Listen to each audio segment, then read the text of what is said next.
Act 2, Scene 2, Capulet's Orchard. The following is one of the most famous scenes in all literature. The speeches contain some of the most beautiful poetry Shakespeare ever wrote.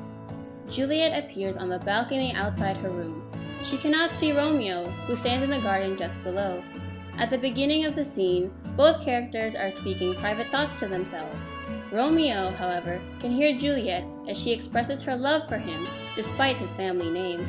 Eventually, he speaks directly to her, and they declare their love for each other. Just before dawn, Romeo leaves to make plans for their wedding.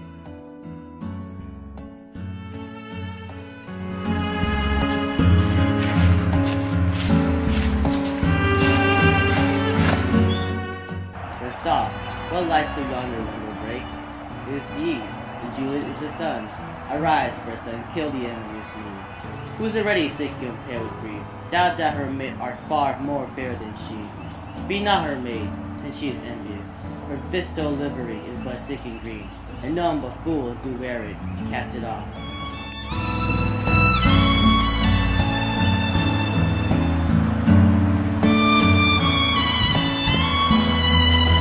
It is my lady, oh, it is my love. Oh, that she knew she were. She speaks, yet she says nothing. What of that? Her eye discourses. I will answer it. I am too bold. 'Tis not to me she speaks. To the fairest stars in all of heaven, having some business. Do entreat her eyes to twinkle in their spheres till he return. What if her eyes were there? They in her head. The brightness of her cheek would shame those stars, and daylight domed the lamp. Her eyes in heaven would through the airy region stream so bright that birds would sing and think it were not night. See how she leans her cheek upon her hand. Oh, that I were a glove upon that hand, that I might touch that cheek. She speaks. But speak again, bright angel, for thou art glorious to this night, being o'er my head, as a winged messenger of heaven, up to the upturned wandering eyes of mortals that fall back to gaze on him, when he bestrides the lazy pacing cloud and sails upon the bosom of the air. O Romeo, Romeo, wherefore art thou Romeo? Deny thy father and refuse thy name, or if thou wilt not, be but sworn by love, and I'll no longer be a Capulet. Shall I hear more, or shall I speak at this? 'Tis but thy name that is my enemy. Thou art thyself, though not a Montague. What's Montague? It is nor hand, nor foot, nor arm, nor face, nor any other part belonging to a man. Oh, be some other name. What's in a name? That which we call a rose by any other name would smell sweet. So Romeo would, were he not Romeo called, retain that dear perfection which he owes without that title. Romeo, doff thy name, and for that name, which is no part of thee, take all myself. I take thee in thy word. Call me beloved, and I will be baptized. Henceforth I will never be Romeo. What man art thou that, that's bescreened in night, so stumblest on my counsel? My name. I know not how to tell thee who I am. My name, to be safe, is hateful to myself, because of the enemy to thee. Had I it written, I would tear the word. My ears have not yet drunk 100 words of that tongue's utterance, yet I know the sound. Art thou not Romeo, and a Montague? Neither, fair saint, if either thee dislike. How camest thou hither? Tell me, and wherefore?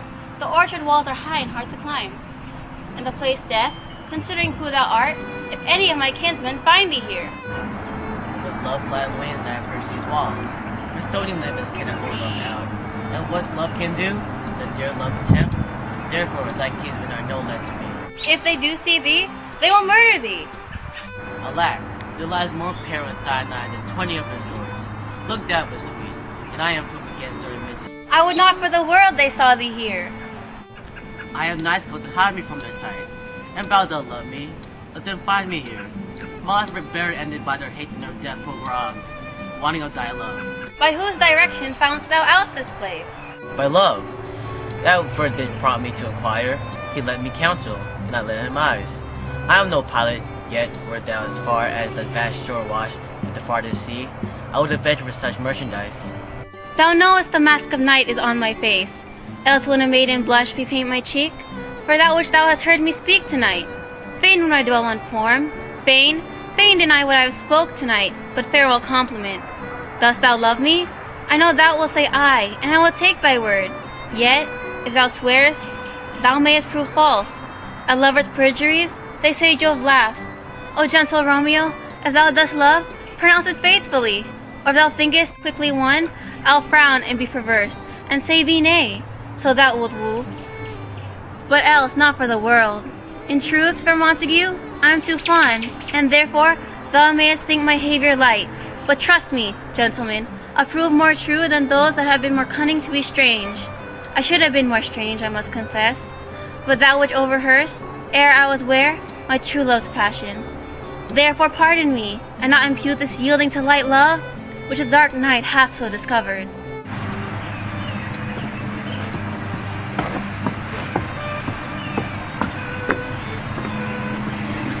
Lady by yonder blessing I swear, sit and serve to all these fruit tree tops. Oh, swear not by the moon, the inconstant moon, that monthly changes in her circled orb, lest that thy love prove likewise variable.